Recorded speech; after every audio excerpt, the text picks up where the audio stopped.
Всем привет! Еще одна игра для 5530, использующая трехмерный движок. Это Boomblocks.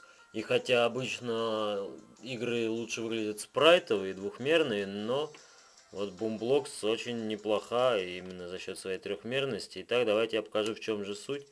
Суть в том, что управляя вот этой мишенью, я даже, наверное, достану стилус, управляя этой мишенью,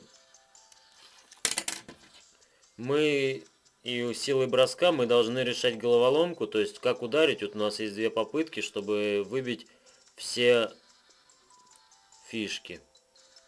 Итак, давайте я ударю.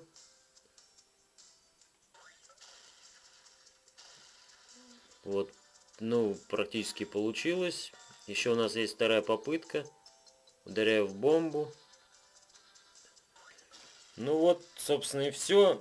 Механика игры остается все время приблизительно одинаковая. Меняется только... Потом появляются телепорты и остальные вещи. Ну вот, давайте здесь взорвем вот так. То есть, примерно вы поняли, что из себя представляет игра. Ну, я думаю, на этом все. Всем пока.